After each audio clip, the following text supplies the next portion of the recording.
সর্বভারতীয় তৃণমূল কংগ্রেসের বারাসাত সাংগঠনিক জেলা কার্যালয়ে আজকে এই সাংবাদিক সম্মেলনে উপস্থিত আছেন আমাদের পশ্চিমবঙ্গ রাজ্য সরকারের ভারপ্রাপ্ত মন্ত্রী ডক্টর শশী পাঁজা এবং এই জেলার তৃণমূল মহিলা কংগ্রেসের সভানেত্রী স্বপ্না বসু।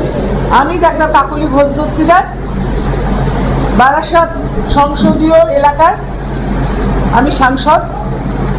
আপনাদের কাছে অত্যন্ত দুঃখের সঙ্গে মর্মাহত হয়ে আমরা নিন্দা করতে এসেছি যে গতকালকে এই জেলার বুকে এমন একজন নেতা এসেছিলেন ভারতীয় জনতা পার্টির, পরে বলছি কে, যিনি আসেন শুধু কুৎসা করতে, মহিলাদের অপমান করতে এবং নারী জাতিকে নিচু চোখে মানুষের সামনে তুলে ধরতে।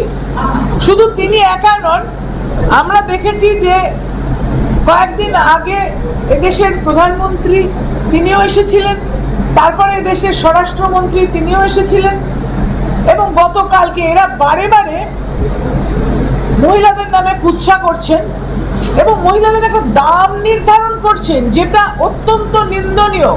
বাংলার মহিলারা সকলে একযোগে ভারতীয় জনতা পার্টির নেতৃত্বের বিরুদ্ধে ধিক্কার জানাচ্ছে। তারা বলছে ছি, একটাই শব্দ।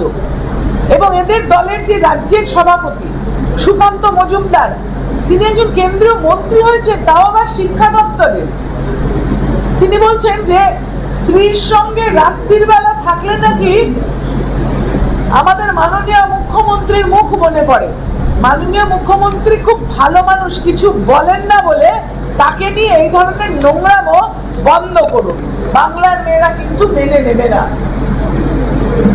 বাংলার মেয়ের শাখা সিঁদুরের দাম নির্ধারণ করতে তারা বলছেন যে 500 টাকায়, এ কথাটা বলে গেছেন কালকে লিডার অফ অপোজিশন পশ্চিমবঙ্গ সরকারের শুভেন্দু অধিকারী, যে বাংলার মায়েদের শাখা সিঁদুর 500 টাকায় বিক্রি হবে না, 3000 টাকায় ওরা দেবেন জিতলে পরে। বাংলার মানুষ জেতাবে, এটা ওনারা আশা করেন কি করে? বাংলা এই ধরনের নোংরামো পছন্দ করে না।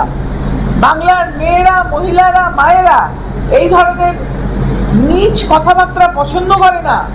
এর আগেও নির্বাচনের সময় তাদের একজন প্রার্থী, তিনি তখন একজন জাস্টিসের চেয়ারে বসেছিলেন, তিনি মমতা বন্দ্যোপাধ্যায় সম্বন্ধে বলছিলেন যে মুখ্যমন্ত্রীর দাম কত।